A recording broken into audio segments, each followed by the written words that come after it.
तो ये 6 जगहों के तस्वीरें आप देख रहे हैं जहां पर रात से ही ताबड़तोड़ छापेमारी चल रही है। कई जगहों पर प्रदर्शन पीएफआई कार्यकर्ताओं द्वारा किया जा रहा है। कोलकाता, पुणे, पूर्णिया, चेन्नई, हैदराबाद, बेंगलुरु, इन सभी जगहों पर ये अलग अलग शहर हैं जहां पर इस वक्त प्रदर्शन किया जा रहा है। असम में 9 जगहों पर, दिल्ली में 3 जगहों पर, महाराष्ट्र में 20, मध्य प्रदेश में 4, राजस्थान में 2, पुदुचेरी में 3, तमिलनाडु में 10 और आंध्र प्रदेश में 5, साथ ही कर्नाटक में 20 और केरल में 22। यानी कि कुल मिलाकर अगर देखा जाए तो तमाम वो शहर जहां पर इस वक्त एनआईए और ईडी की छापेमारी चल रही है। ये दरअसल गिरफ्तारियां हुई हैं, 100 से ज्यादा गिरफ्तारियां, जिसमें केरल में सबसे ज्यादा गिरफ्तारियां हुई हैं, 22 गिरफ्तारियां यहां पर बताई जा रही हैं। उसके बाद महाराष्ट्र और कर्नाटक का नंबर आता है जहां पर 20 गिरफ्तारियां हुई हैं। असम में 9 गिरफ्तारियां, तमिलनाडु में 10 जगह। क्या कुछ कहना है गिरिराज सिंह का, ये आपको सुनवा देते हैं।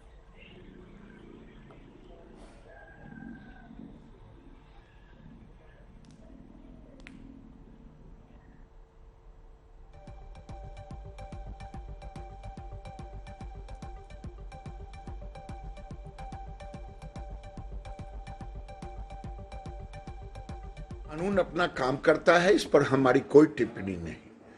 लेकिन मैं ये जरूर कहूंगा, पीएफआई आज एक आतंकवादी संगठन है जो भारत विरोधी काम करता है।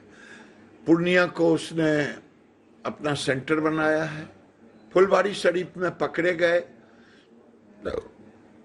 उसकी प्लानिंग आपने देखा सुना कि वो भारत को पहले ही मुस्लिम राष्ट्र बना देना चाहता 1947 के पहले। तो जो इतना बड़ा कुकृत्य करता हो, फंड इकट्ठा करता है, भारत के खिलाफ आंदोलन करता है, भारत के जनमानस को भड़काता है, तो ऐसे संस्थानों पर अगर कार्रवाई हो रही है, दुर्भाग्य है जब फुलवारी शरीफ में पीएफआई पर छापे पड़े तो जो पुलिस का वक्तव्य आया था वो निराशाजनक आया था। उसे सांस्कृतिक संगठन बताने की कोशिश की गई थी।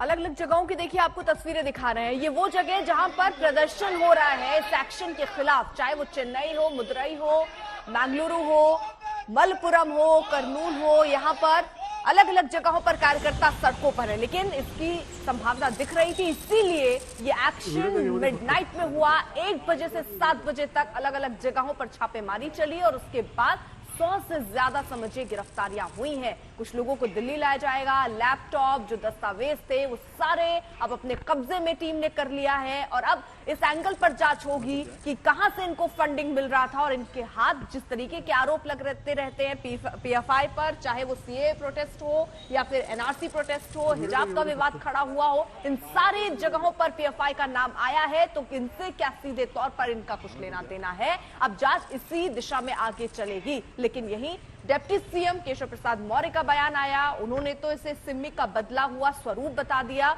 और अब देखिए अलग अलग जगहों पर प्रदर्शन भी हो रहे हैं, रेड भी 11 राज्यों में हुई, 100 से ज्यादा गिरफ्तारियां हो चुकी हैं। दिल्ली लाकर इनसे आगे पूछताछ भी होगी।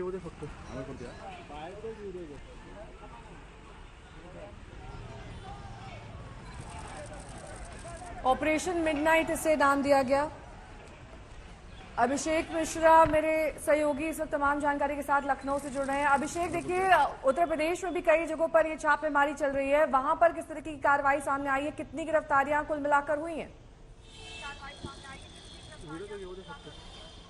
देखिए बिल्कुल उत्तर प्रदेश में भी जिस तरीके से लगातार 11 राज्यों में ये गिरफ्तारी शुरू हुई है और अगर हम बात करें उत्तर प्रदेश की तो 8 से ज्यादा फिलहाल इसमें गिरफ्तारी हुई है। 3 संदिग्ध लखनऊ में भी बताए गए हैं, इंदिरा नगर के लवकुश नगर में एक संदिग्ध को उठाया गया है। यानी कि जिस तरीके से पूरे राज्यों में असर देखा जा रहा है, उत्तर प्रदेश में भी चूंकि इसके लिंक देखे गए, पहले भी इस तरह की कार्रवाई की गई थी। लेकिन इसमें सबसे बड़ी बात यह है कि पीएफआई को लेकर के पहले जब कार्रवाई की गई थी तो ये बात सामने आई थी कि जो फंडिंग है जो कि हवाला के जरिए पैसा पाकिस्तान से रूट किया जाता है गल्फ कंट्रीज को और वो भारत आता है, तो उसको पकड़ना। और आज जिस तरीके की क्रिएट हो रही है, आज ये बताया जा रहा है सूत्रों के हवाले से कि इलेक्ट्रॉनिक डिवाइसेस मिल रहे हैं और इन डिवाइसेस के जरिए जो पैसे का काम होता था, जो हवाले का काम होता था, उसको सीधे तौर से ट्रेस किया जाने की कवायद है।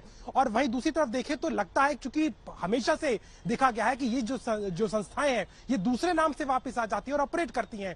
तो जब हमने इस पर बातचीत की है तो पूर्व डीजीपी बृजलाल का भी कहना है कि ये एक्सरसाइज के जरिए ही कहीं ना कहीं बैन करने की कवायद में एक बहुत ही महत्वपूर्ण ये कदम है, जिसको लेकर के तमाम साक्ष्यों, तमाम गिरफ्तारियों और उसके आधार पर कहीं ना कहीं इसको बैन करने की कवायद होगी। लेकिन जिस तरीके से लगातार ये रेड चल रही है सुबह से लेकर के अभी तक, लगातार अब 100 से ज्यादा ये आंकड़ा जा चुका है, देश भर का मिला है, उसमें यूपी भी, क्योंकि पहले उत्तर प्रदेश में जो भी बॉम्ब ब्लास्ट हुए, चाहे बनारस की बात कर ले, चाहे इससे पहले दशाश्वमेध घाट पर जो ब्लास्ट हुआ था, आजमगढ़ का सरगना जो बताया जाता है उसका भी सीधा लिंक यहीं से मिला था। तो कहीं ना कहीं यूपी के अलग अलग ठिकानों पर ये जो रेड हो रही है ये भी एक बहुत महत्वपूर्ण पार्ट है, जिसको लेकर के सीधे तौर पे कार्रवाई चल रही है और अभी तक लगातार एनआईए की टीमें अलग अलग स्थानों पर छापेमारी कर रही हैं। जी,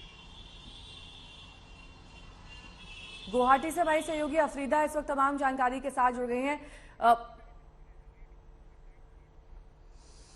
उनका रुख करें उससे पहले जरा ये तस्वीरें दिखा देते हैं किस तरीके से रेड करने जब ये टीम पहुंची, क्योंकि ऑपरेशन मिडनाइट, आप समझिए 1 बजे से रात 1 बजे से सुबह 7 बजे तक ये कार्रवाई हुई, अलग अलग जगहों पर छापेमारी हुई। ये सीसीटीवी तस्वीरें सामने आई हैं जब टीम पहुंची है, अलग अलग ठिकानों को पहले चिन्हित किया गया, बहुत ही सुनियोजित तरीके से इसको अंजाम दिया गया है, क्योंकि बहुत सारे ऐसे जगह हैं जहां पर बहुत सारे लोग भीड़ हो सकती थी, इसलिए रात का वक्त चुना गया।